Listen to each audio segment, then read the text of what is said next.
आप सभी का हमारी चैनल में स्वागत है। हम इस माध्यम में हिंदी कहानियाँ सुनाते हैं, तो आप सभी हमें आगे बढ़ने में मदद ज़रूर करें और चैनल को सब्सक्राइब ज़रूर करें। इससे हमें और भी अच्छी कहानियाँ आपके लिए ला सके। अब हम कहानी में चलते हैं। बर्फीला कहर मनाली के पहाड़ों के बीच बसा एक छोटा सा गांव शिवपुरी अपनी सुंदरता के लिए प्रसिद्ध था। हर साल सर्दियों में पर्यटक वहां बर्फ का आनंद लेने आते थे, लेकिन उस साल सर्दियों ने कुछ अलग ही रुख ले लिया था। राहुल और उसके दोस्त अरुण, स्नेहा और काजल छुट्टियां बिताने शिवपुरी आए थे। बर्फ से ढके पहाड़ों की खूबसूरती उन्हें मंत्रमुग्ध कर रही थी। वे एक पुराने और वीरान हो चुके होटल हिमालयन रिजॉर्ट में रुके थे। गांव वालों का कहना था कि इस होटल में अजीब घटनाएं होती हैं, लेकिन दोस्तों ने इसे सिर्फ एक किस्सा मानकर अनदेखा कर दिया। पहली रात को सभी दोस्त गर्मी से बचने के लिए एक कमरे में इकट्ठे हो गए।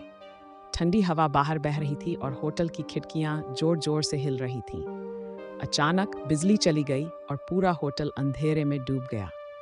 तभी उन्हें होटल के गलियारों में किसी के चलने की आवाजें सुनाई देने लगीं। राहुल ने हिम्मत दिखाते हुए एक मोमबत्ती जलाई और दोस्तों के साथ बाहर निकला। आवाजें उन्हें होटल के नीचे बने तहखाने की ओर खींच रही थीं। नीचे जाते ही उन्होंने देखा कि एक पुरानी धूल भरी डायरी पड़ी हुई थी। राहुल ने वह डायरी उठाई और उसे पढ़ना शुरू किया। डायरी में लिखा था, इस होटल में जो भी ठहरता है वो कभी वापस नहीं जा पाता।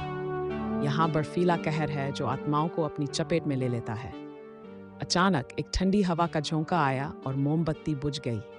अंधेरे में राहुल और उसके दोस्तों ने महसूस किया कि वे अकेले नहीं हैं।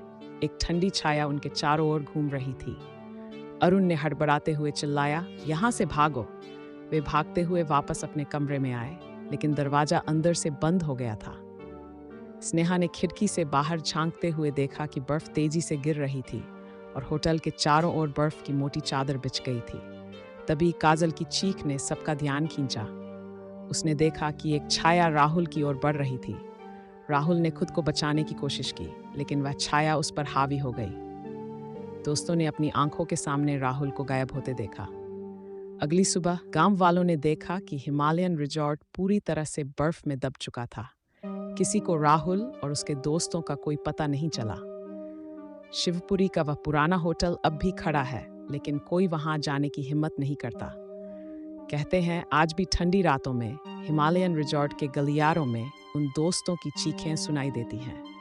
बर्फीले कहर की ये कहानी हमेशा के लिए रहस्यमय बन गई है। दोस्तों, अगर आपको मेरी कहानी अच्छा लगी तो लाइक, शेयर और सब्सक्राइब ज़रूर करें।